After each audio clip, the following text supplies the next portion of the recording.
우리 시리즈로 하나님을 기쁘게 하시는 믿음에 대한 말씀을 나누고 있습니다. 도대체 하나님을 어떻게 하면 기쁘게 해드릴까? 하나님은 믿음을 통해서 기뻐하신다는데 우리가 그것을 잘 알려면 이미 하나님을 기쁘게 한 사람에 대한 이야기를 들으면 알겠죠. 하나님이 얼마나 기뻐하셨으면 야, 내가 참 기쁘다, 너는 의인이야 라고 그렇게 인정한 사람, 그런 성경에 나오는 아브라함이죠. 하나님은 아브라함의 믿음을 보고 그를 의롭다 이렇게 여겨주셨습니다. 아브라함 믿음은 어떤 믿음이었기에 하나님이 그렇게 기뻐하셨을까? 오늘 말씀은 창세기 12장이 되겠습니다. 1절부터 9절까지의 말씀입니다.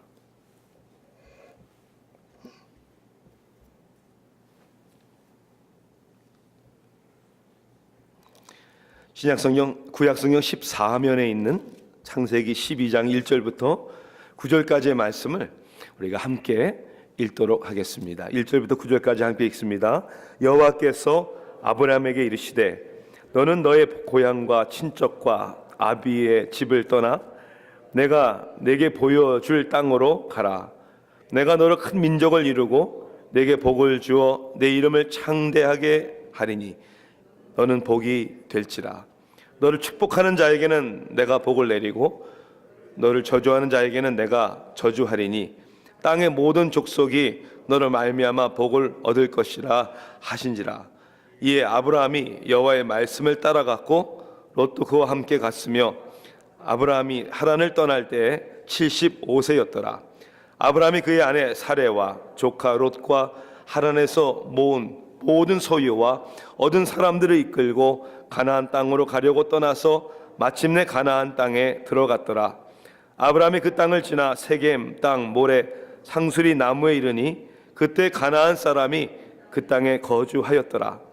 여호와께서 아브라함에게 나타나 이르시되 내가 이 땅을 내 자손에게 주리라 하신지라.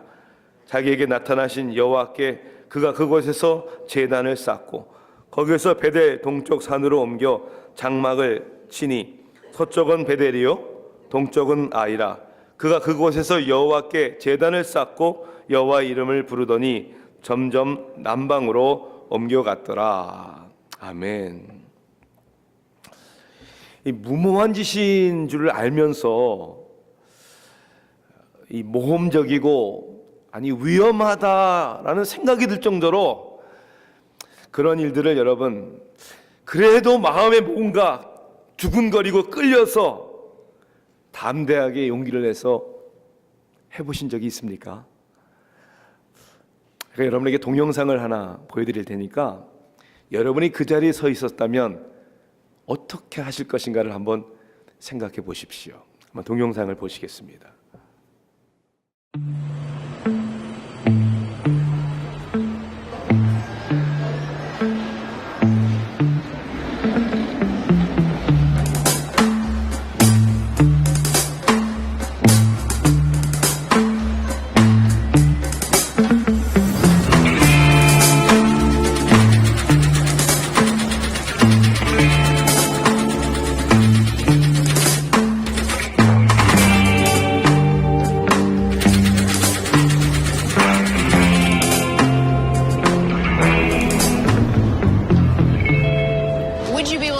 Button and take your chances? You would have to go right now. No You way have to change your no plans. way we can change these plans. No. This is a bachelor party. I have to go through security and get on a plane and go back to my real life. You know, it really sounds tempting, but How come you can't cancel the trip? because it's for work.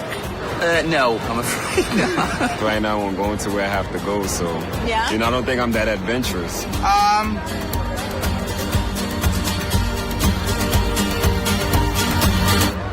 Shit, why not? I love it! Yeah. I love Let's it! go. You're gonna press the button. Wherever it Okay. goes, that's where you're going. You're All right. changing those plans and going in a heartbeat. How committed am I to whatever comes up here? Is that where we're going? Yes. All right. Here we go. We want Morocco, right? Woo! Uh-oh. Looks like Cyprus. I'll do Cyprus. You'll do Cyprus? I'll do Woo! Cyprus. How about Laos?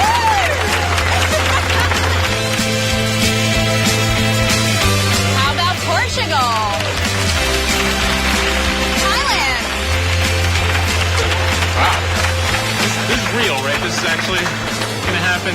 It's so random. Either gonna kill me or you're gonna like laugh. Hey, Dan, what's up? It's George.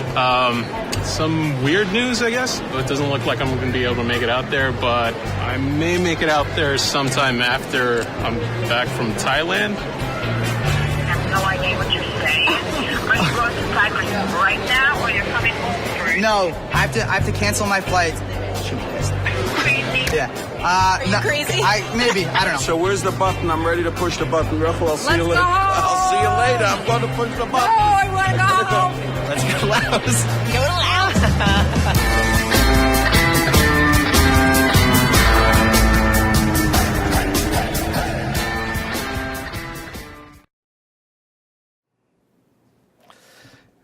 여러분들이었다면 계획을 계속 취소해버리고 어느 목적지든지 떠나겠다는 그러한 믿음으로 버튼을 누르시겠습니까?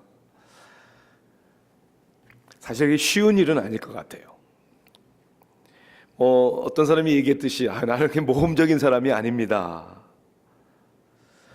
또 마음은 하고 싶은데 기다리는 가야 하는 가족이 있으니까. 직장인이나 사업을 하는 분들에게는 또 책임이 있잖아요. 누르고 갔다가 돌아오면 책상이 비어 있을 수도 있습니다. 버튼을 누르고 싶어도 마누라가 붙잡고 Let's go home, 집에 가자고 그래서 못 갈 수도 있죠. 아마 그래서 대부분의 사람들은 버튼을 누르는 결단을 내리지 못할 것입니다. 더욱이 여러분이 보신 영상은 하네킨이라는 맥주 회사에서 홍보용으로 만든 이벤트입니다. 근데 여기에 제가 가상적인 변수를 하나 제가 제의를 할게요. 만일 하나님께서 여러분들에게 버튼을 누르라고 한다면 어떻게 하시겠습니까? 과연 하나님이 그러한 무리한 요구를 하실까? 라고 생각하실지 모르겠지만 그 이상의 모험적인 버튼을 누르라고 할 때가 있습니다.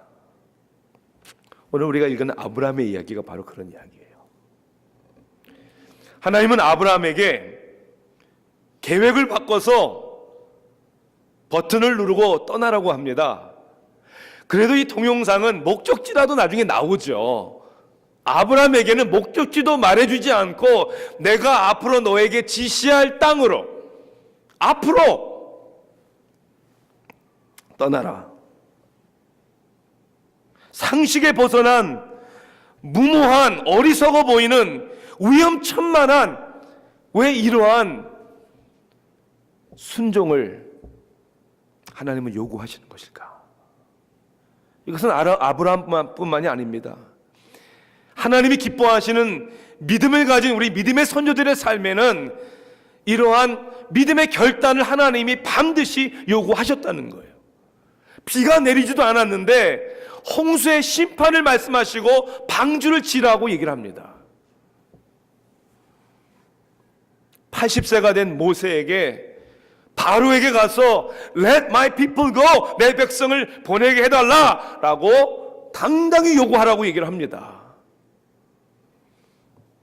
여호수아와 갈렙은 다른 정탐꾼들은 그들에 비하면 우리들은 메뚜기 같은데 그런데 도전하라고 합니다. 요단강이 철철 넘치는데 제사장들로 하여금 믿음의 발을 디디라고 합니다.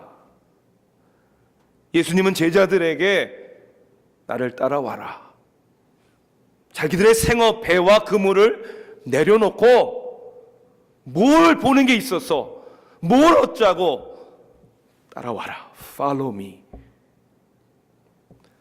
하나님은 이러한 어리석어 보이는 때로는 무모하게 보이지만 위험천만해 보이지만 바로 이러한 믿음의 순종을 통하여 하나님은 기뻐히 여기시며 당신의 일을 이루신다는 것입니다.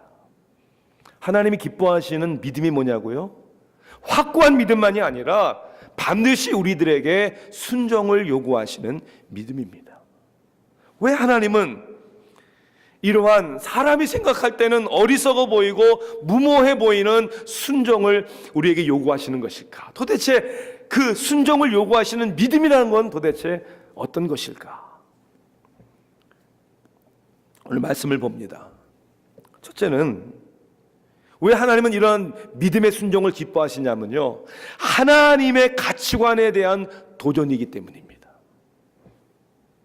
내가 원하고 내게 중요한 나의 가치관이 아니라 하나님이 원하시고 하나님이 중요시 여기시는 하나님의 뜻에 따른 하나님의 가치관. 하나님이 이제 아브라함에게 떠나기를 요구합니다.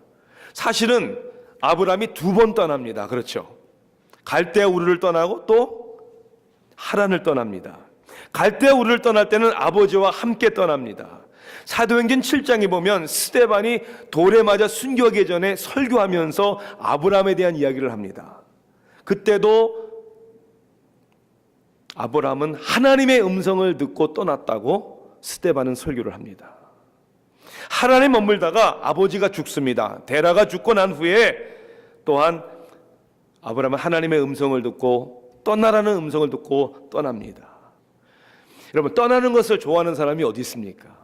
그렇죠. 누구나 우리 사람이라면 안정되고 뿌리를 내리고 기반을 닦고 그리고 편하게 행복하게 살려고 하는 것이 우리 다 같은 인간의 마음입니다. 자꾸만 왜 떠나라고 하십니까? 본토 친척 아비 집을 떠나라, 자기에게 익숙한 고향을 떠나라는 거예요. 정답고 사랑하는 사람들이 있는 고향을 떠나라는 것입니다. 이제 어느 정도 자리 잡았는데 이제 살만한데 떠나라고 하십니다. 도대체 어디를 가라고 떠나라고 하시는 걸까? 하나님은 아브라함에게 든든한 기반보다 평안한 삶보다 더 가치 있는 위대한 일에 대한 도전을 위하여 떠나라는 것입니다. 보람 있는 도전 아니에요? 후회 없는 도전, 영원한 것을 추구하는 도전, 가치 있는 도전. 도대체 그 가치가 무엇이길래 도전하면서 떠나라고 얘기하실까? 아브라함에게 주신 하나님의 도전, 비전은 이겁니다. 다른 사람들을 축복하는 삶을 살아라, 이런 뜻이죠. 다른 사람들을 축복하는 가치관. 5절에 보면 아브라함은 어느 정도 실력 있는 사업가였다라는 것을 우리가 짐작할 수 있습니다. 자, 왜냐하면 그가 하란에서 모은 모든 소유와 사람들을 이끌고 이렇게 되어 있어요. 이 하란이라는 곳도 만만치 않았던 곳이었을 텐데 그 하란에서 지내면서 소유, 재산과 사람들을 얻었어요. 결국 그들이 이끌고 나오잖아요. 어느 정도 성공한 사람이었습니다. 자신과 자신의 가족만을 생각을 한다면 굳이 떠나야 할 이유가 없는 것이죠. 그런데 떠나라고 해요. 왜요? 3절에 이렇게 나옵니다. 모든 족속이 너로 말미암아 복을 얻을 것이다. 나만을 위한다면 떠날 이유가 없지만 하나님이 기대하시는 가치관은 너로 말미암아 모든 사람들이 복을 얻는 삶을 살기 위해서는 떠나야 된다. 그 가치관을 보고 떠나는 거죠. 출발하는 거죠. 다른 사람들의 복이 되기 위해서. 이것이 믿는 사람들의, 하나님을 믿는 사람들의 가치관입니다. 또 하나의 가치관이 뭘까요? 다른 사람들에게 축복하는 가치관만이 아니라 하나님을 추구하는 가치관이죠. 우리 인생에 제일 중요하신 분은 하나님이시다. 아브라함은 하란을 떠나 이제 가나안 땅에 들어갑니다. 6절에 보니까 아브라함이 그 땅을 지나 세겜 땅 모래 상수리 나무에 이르니 그때 가나안 사람이 그 땅에 거주하였더라. 자, 여러분 그림을 보세요. 하나님이 인도하셔서 가나안 땅에 갔는데 보니까 거기는 이미 사람들이 있어요. 그게 무슨 뜻이에요? 내가 비집고 들어갈 자리가 없을 수 있는 거예요. 아니 도대체 하나님이 지금 뭘 하시자는 걸까? 아브라함의 생각이 복잡할 수 있는 거예요. 여기까지 와서 어떻게 하란 말이야? 사람들이 이미 있는데. 그런 아마 복잡한 생각이 아브라함의 생각이 들었을 것 같아요. 왜냐하면 바로 그 다음 절에 뭐라고 되어 있습니까? 7절에 보세요. 여호와께서 아브라함에게 나타나 이르시되 내가 이 땅을 내 자손에게 주리라 하신지라. 이미 다른 사람들이 차지하고 있는 이 땅, 내가 어떡하지? 하는데 하나님이 뭐라고 하냐면 내가 이 땅을, 그래 맞아, 네가 보는 이 땅을 내가 너한테, 너의 자손에게 줄 거야. 그리고 아브라함이 한 일이 뭡니까? 자기에게 나타나신 여호와께 그가 그곳에서 제단을 쌓고, 그리고 더 나가서 장막을 치고 그곳에서 8절에 보니까 여호와께 제단을 쌓고 여호와의 이름을 부르더니, 그저 먹고 살기 위해서 사는 것이 아니라 하나님의 부르심은 다른 사람들의 나는 축복의 통로가 되겠습니다. 그리고 내 인생에 나는 하나님을 따르겠습니다. 하나님을 예배하는 사람이 되겠습니다. 나는 하나님의 이름을 부르겠습니다. 이 가치관 때문에 우리는 믿음으로 순종하는 겁니다. 존 스컬리라는 사람은 펩시콜라 회사의 마케팅 담당 부사장이었습니다. 그가 부사장으로 마케팅을 감당할 때, 여러분 옛날 TV 기억나세요? 펩시 챌린지 해가지고 눈 가려가지고 어느 것 중에 더 맛있냐 이래가지고 펩시 더 맛있다. 그래서 그러한 마케팅으로 코카콜라 회사를 능가하는 그런 회사로 펩시를 만들었어요. 한참 잘 나갈 때 무슨 일이 있었죠? 여러분 다 기억나실 거예요. 스티브 잡스가, 그 당시에는 대단한 사람 아니었습니다. 이 컴퓨터 파는 회사에 와서 우리 회사를 경영해 달라고. 사실 스티브 스컬리는 그 제안을 받아야 할 아무 이유도 없어요. 근데 결국은 그 제안을 받아들이고 애플 회사에 가서 지금의 애플 회사로 만든 사람이 바로 이 경영자 존 스컬리입니다. 그가 쓴 자서전이 있어요. 우리말로는 좀 번역이 안 된 것 같아요. 제가 아무리 찾아봐도. 제목이 뭐냐면요, Odyssey, Pepsi to Apple, A Journey of Adventure, Ideas and the Future. 그러니까 펩시에서 애플로 간 자기의 인생의 adventure, 모험적이고 아이디어, 그 다음에 future, 미래에 대한 자기의 여정. 그 책에서 왜 존 스컬리가 스티브 잡스의 제안을 받아 펩시에서 애플로 간 이유를 설명을 합니다.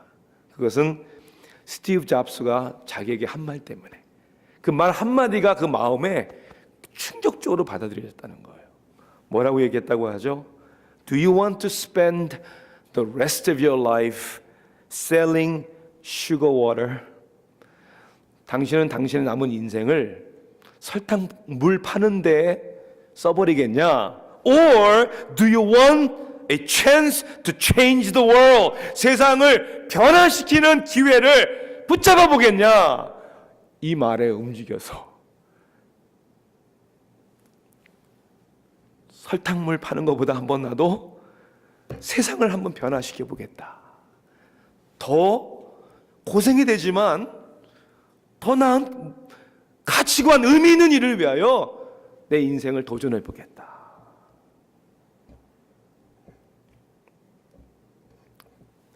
여러분, 그런 도전의 삶을 살아야 되는 거 아닙니까? 이제 방학을 마치고 이제 우리가 이제 셀 모임이 다시 시작이 됩니다. 이 셀 사역은 일주일에 한 번 모이는 이제 그런 게 아니에요, 사실은.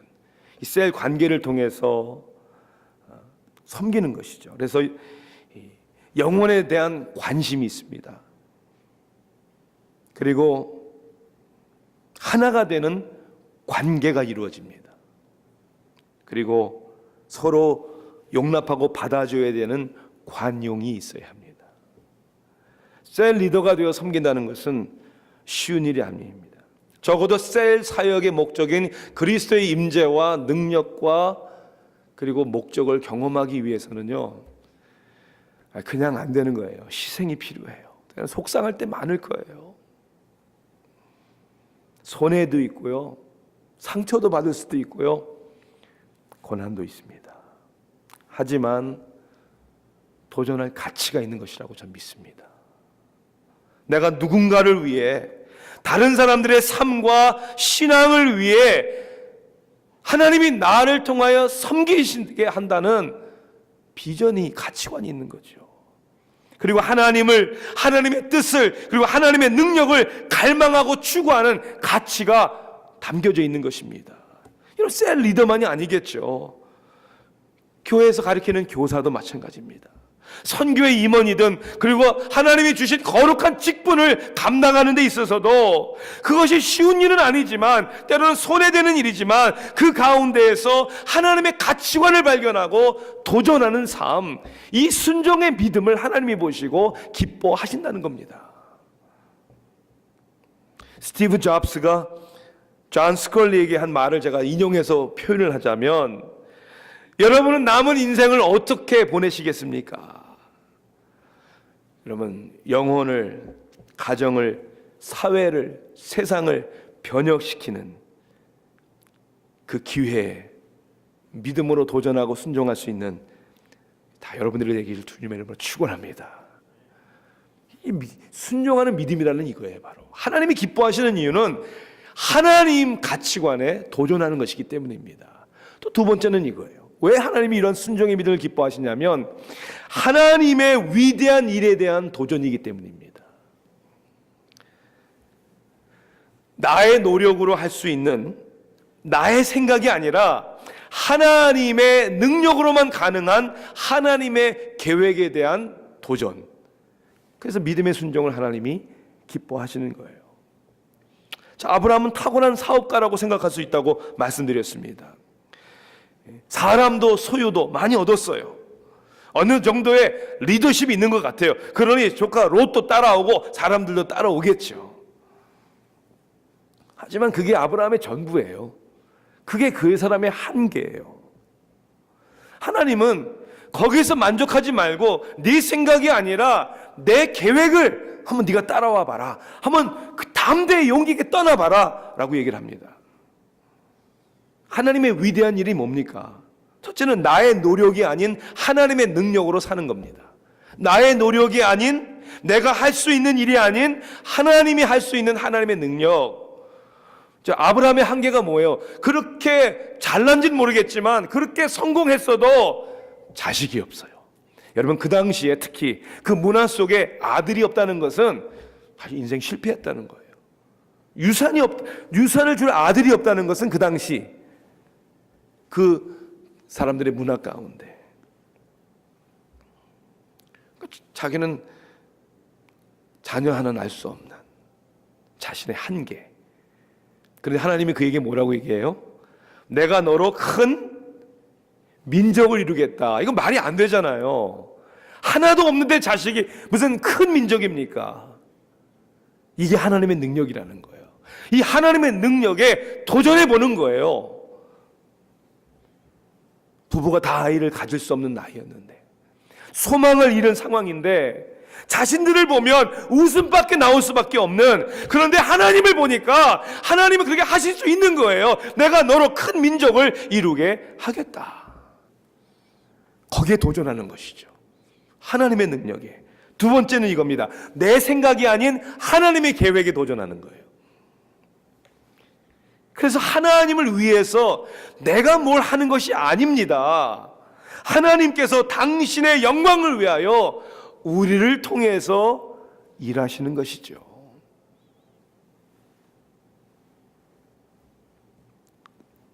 아브라함의 삶을 보면 아마 우리의 삶도 마찬가지일 거예요. 늘 이 텐션, 이 갈등이 있는 거예요.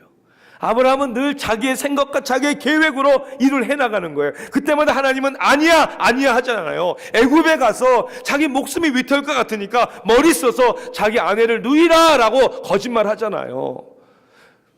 나이는 시간은 가는데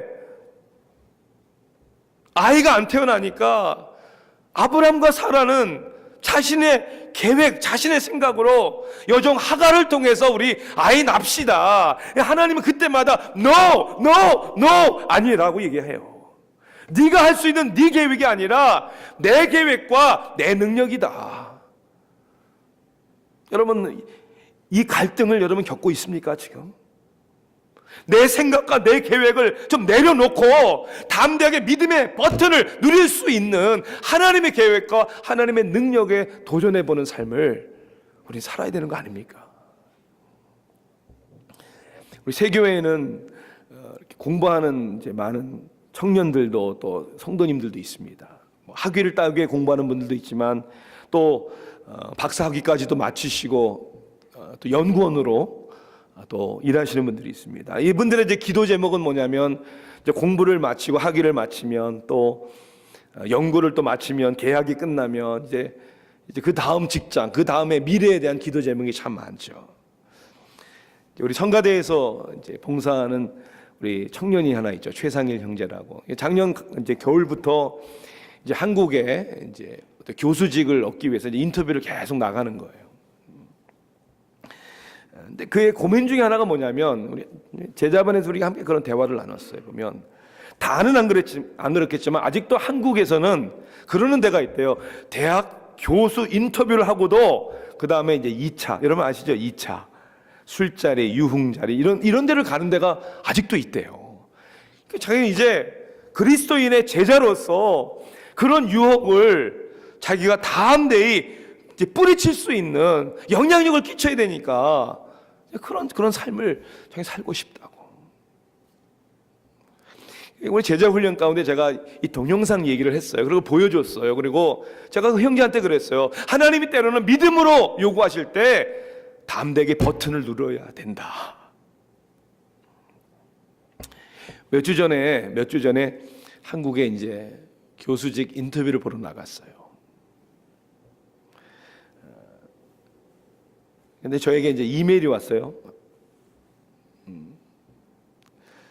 자기가 버튼을 눌렀다는 거예요.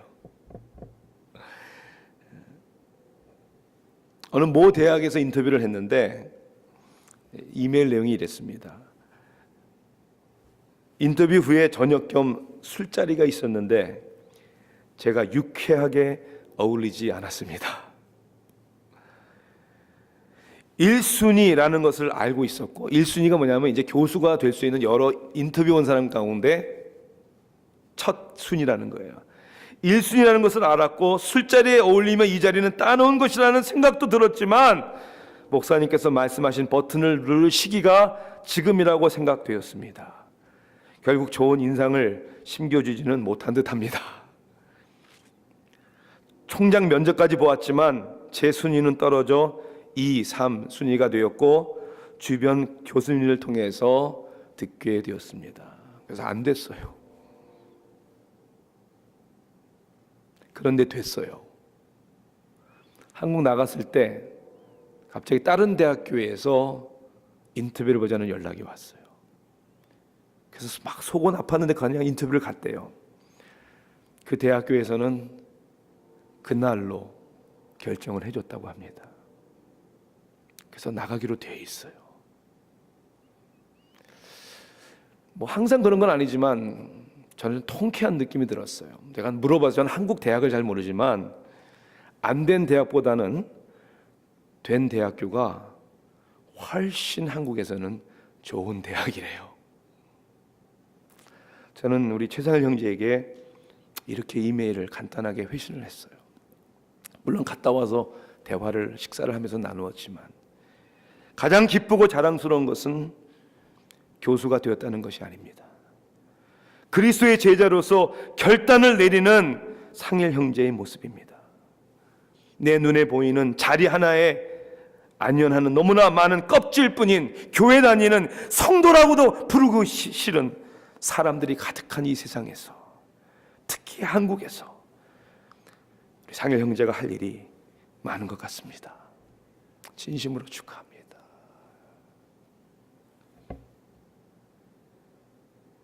결과를 보지 않고 하나님을 봐서 우리도 믿음의 버튼을 누려야 될 때가 있는 거예요. 그래야 하나님이 역사하시는 하나님의 손길을 체험하게 되는 것입니다. 그래서 믿음의 순종을 하나님은 기뻐하시는구나. 끝으로 왜 하나님은 이 순종하는 믿음을 기뻐하실까? 그것은 하나님을 경험하는 기회이기 때문입니다. 그렇죠? 하나님을 경험하는 것이죠. 우리 믿는 사람들의 삶의 최고의 목적이 뭡니까? 하나님을 영화롭게 하고 그를 영원히 즐거워하는 것 아닙니까? 어떻게 하나님을 영화롭게 합니까? 어떻게 하나님을 우리가 즐거워할 수 있습니까? 바로 순종하는 믿음을 통해서입니다. 우리가 순종하는 믿음을 가질 때 하나님을 어떻게 경험할까요? 아브라함은 도대체 어떠한 하나님을 경험했습니까? 첫째는 상급을 주시는 하나님이십니다. 상급을 주시는 하나님. 네, 아들이 없었는데, 아들을 낳을 수 없는데 아들을 주세요. 저는 좀 비록 어린 나이에 할아버지가 됐지만 조금 이해할 수 있을 것 같아요. 이야, 얼마나 기뻤을까? 진짜 얼마나 기뻤을까? 하나님이 그 이름을 창대케 주시는, 여러분의 이름을 스스로 크게 하려고 하는 것이 아니라 하나님이 우리의 이름을 창대케 해주시는, 하나님이 우리의 부족함을 채워주시는, 하나님이 주시는 상급 뿐만이 아니에요. 하나님이 주시는 이러한 상급보다 더 중요한 게 뭔지 아세요? 하나님이 인정해 주시는 거예요. 하나님이, 야, 너 정말 믿음이 있구나. 아브라함을 그가 믿으니 그를 의롭게 여기셨다 라고 말씀하잖아요. 하나님이 인정해 주시면 다 되는 거 아니에요. 하나님이 아브라함에서 아브라함으로 이름을 바꿔주시고, 지금 수천 년이 지난 지금도 우리는 아브라함의 이야기를 합니다. 그리고 우리도 하나님, 아브라함처럼 이런 순종하는 믿음을 주세요. 하나님이 상급을 주실 뿐만 아니라 하나님이 인정해 주시는 이 기쁨, 여러분, 이거 무엇과 비교할 수 있습니까? 세상 어디에서 이러한 축복을 찾을 수 있습니까? 세상에서는 때로는 교회 안에서도 인정 못 받을 수도 있어요. 세상의 기준으로 볼 때 성공 못할 수도 있어요. 우리가 원하는 자리에 앉지 못할 수도 있어요. 내 이름 석자 사람들이 모를 수도 있어요. That's okay. 하지만 하나님이 기뻐하신다면, 하나님이 인정해 주시고 결국 주님 앞에 섰을 때 착하고 충성된 종아, 그 한마디 들을 수 있다면 그게 기쁜 거 아니에요? 그럼 된 거 아닙니까? 얼마 전에 이제 집사님들을 통해서 한국에 정말 많은 사람들에게 감동을 준 전재용이라는 선장에 대한 이야기를 들었어요. 이 참치잡이 원양어선 광명 87호 선장이었습니다. 2만 마리의 참치를 잡아가지고 이제 부산양을 향해서 이제 막 가고 있어요. 거의 1년 동안을 바닷가 가운데 있었으니 얼마나 고향에 집에 돌아가고 싶었겠어요. 그때 45세였던 전재용 선장, 그리고 24명의 선원들은 만선의 기쁨에다가 가족과 재회할 기대에 부풀어서 부산항을 향해 가고 있었습니다. 1985년 11월 14일 베트남 인근의 남중 국해를, 이거 아니에요 지금, 지나가는데 약 500마타 전방에 4톤짜리 작은 목선이 하나 눈에 들어오는 거예요. 갑판 위에서 사람들이 살려달라고. 순식간에 알았죠. 월남 난민들이었다는 사실을. 나중에 알게 된 사실이지만 그때 약 25척의 큰 배들이 이미 보고 지나갔대요. 그냥 지나갔대요. 나 몰라라.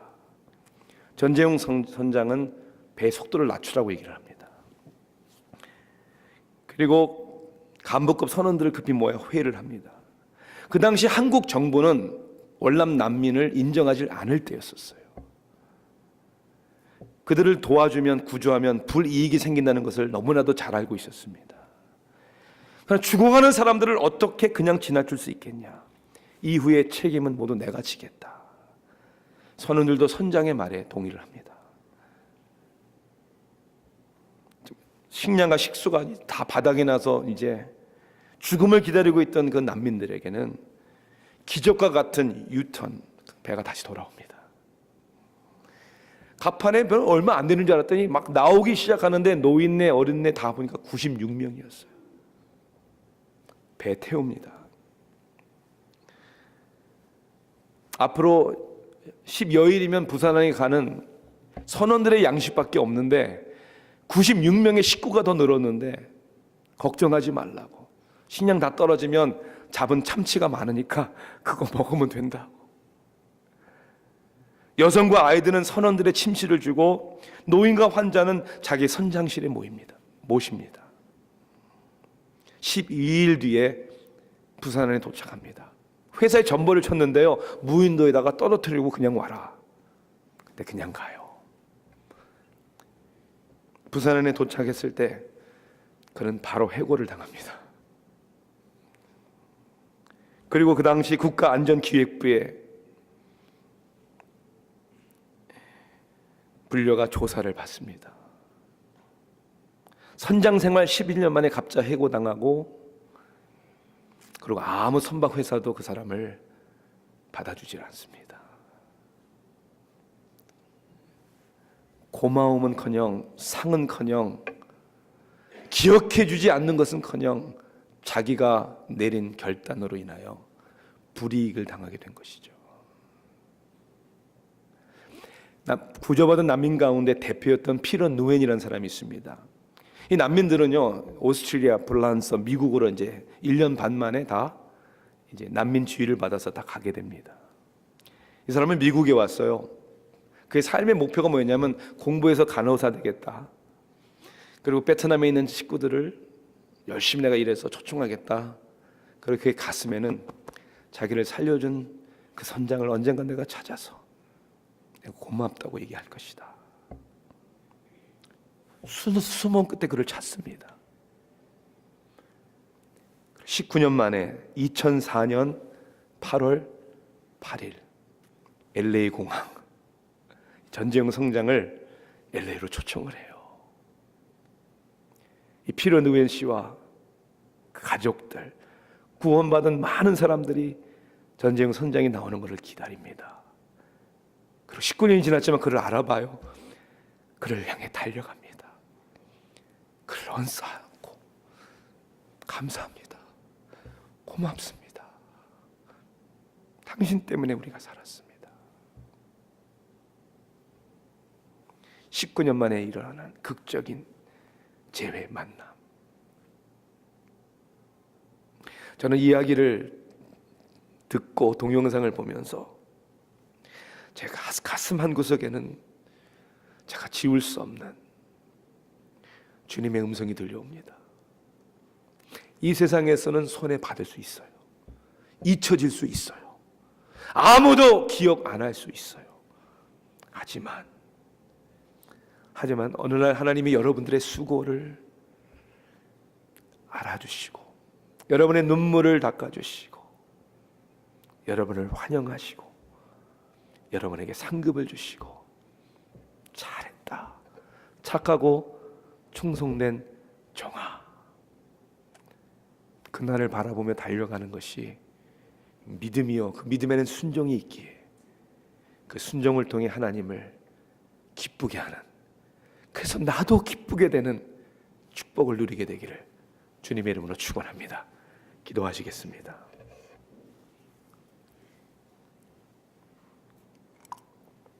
사랑의 하나님,